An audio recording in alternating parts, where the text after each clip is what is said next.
Hello everyone, how's it going? My name is Dan the Tutor. In today's video, we're going to be talking about how to graph a parabola if the equation is given to you in vertex form. So first, I guess I should tell you what vertex form is.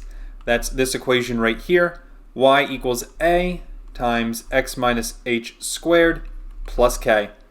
Here's the important things you need to know from this formula. First of all, with the a is just like a coefficient. It says how stretched or how shrinked the parabola is. But really what's important for you to know is that if a is greater than 0, in other words it's positive, that means the parabola is going to open up. And if a is less than 0, in other words it's negative, that's when the parabola opens down. The second thing we need to know is with the h and the k, that represents the vertex of our parabola. And the vertex is going to be at the point h comma k. You notice because of the negative sign right here, we're always going to flip the sign for our x value for the vertex. So for instance, if I have x minus 2 squared plus 3, I know the vertex is going to be at positive 2 comma 3 because I need to flip the value for the x one, but keep the y one the same. And so when it comes to graphing parabolas, let's just look at an example. Here's what I like to do. So first, here's the problem, y equals negative x squared plus 1. The first step I like to do is I like to find the vertex.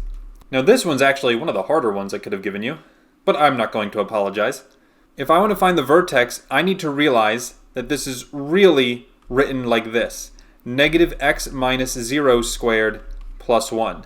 In other words, my x vertex, my h, is 0, and my y vertex, my k, is 1. So the vertex is at the point 0, 1. I also know that this parabola is going to open down because of that negative sign right there.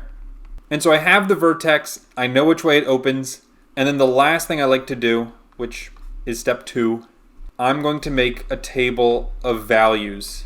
And watch how I do this. So first I have x and y values here. I'm going to pick 5 values for x. Negative 2, negative 1, 0, 1, and 2.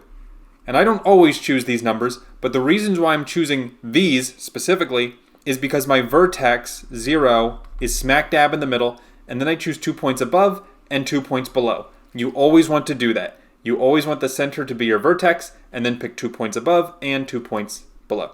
We know the y value at 0. We know it's 1 because that was the vertex. That's the only gimme point I have. Now to find the rest, I just have to plug into the function. So for instance, I'll do 1 first. If I plug in 1, it's going to be negative 1 squared plus 1. Do the squared first, so it's negative 1 plus 1. That is going to be 0. And so that means this point right here is 0. Next, I'm going to do 2. So let me just clear a space to do my work. So if I want to plug in 2, that's going to be y equals negative 2 squared plus 1. Square the 2 first, so it's negative 4 plus 1, and negative 4 plus 1 is negative 3. So negative 3 goes right here. And now as a shortcut to u, we're going to follow a rainbow pattern. What does that mean? It means that because the function is symmetrical at the vertex, it means that I know this value is going to be 0 at negative 1, and this value at negative 2 is going to be negative 3. And I can do that with no math whatsoever. I mean, you can do it. You'll get the same answer as me. But again, this is because of the axis of symmetry. It will always be equal. And now with these 5 points, I'm just going to plot these points, and then I'll be done the problem. So then here we go. I'm just going to do the best coordinate grid I can with my sloppy handwriting. So each of these tick marks is 1. Negative 2, negative 3 is down here. Then negative 1, 0 is here. 0, 1 is here. 1, 0 is here. And 2, negative 3 is down here. And then I just connect the dots to make it look like a parabola shape, which is like a U, or an upside down U in this case. And that's it. We did it. Yay. Not too bad. So now I've got 2 more problems that we're going to do today. And if you want, you can try them on your own first, and then watch my video as a guide. Just remember, step 1, find the vertex. Step 2, make a table of values. So for the second one, it's y equals x minus 4 quantity squared plus 2. So go ahead, give it a try. And here's the solution. So first, to find the vertex, very easy. It's just going to be at positive 4 positive 2, because I flipped the sign on the negative 4 and I kept the 2 the same. So there. Now for the table of values. You'll notice this time that my table of values is going to be centered at 4, and then I just have to pick 2 points above and 2 points below. So for instance, 3 and 2 and 5 and 6. And by the way, if your table of values looks like this and you went the other way, it's fine. We have the same thing. I don't care. So just do whatever you're comfortable with. So I know 4 is going to be 2. That was the vertex. Next I'll do 3. So I got to plug that in here. 3 minus 4 squared plus 2. That's going to be negative 1 squared plus 2. Negative 1 squared is positive 1. Any negative number squared is positive. And 1 plus 2 is 3. So this point is 3, and it means that this point is 3 too. And then I just got to plug in one more point. I'll choose 2. So it's y equals quantity 2 minus 4 squared plus 2. It's going to be negative 2 squared plus 2. Negative 2 squared is positive 4 plus 2, which will get us 6. And that means this point is 6, and this point is 6. And now what we got to do is plot it. Okay, so I got to get my grid going. I'm going to need as high as 6 on this one. So 1, 2, 3, 4, 5, 6. And 1, 2, 3, 4, 5. I didn't draw it long enough. 6. Okay, so first 2, 6 is here at the top. Then 3, 3. So that would be here. Then 4, 2 is right there. Then 5, 3 is here. And finally 6, 6 is all the way at the right and all the way at the top. And again, I just connect the dots in a U shape. And we're done. Okay, so that one wasn't too bad either. And now I've just got one more for you.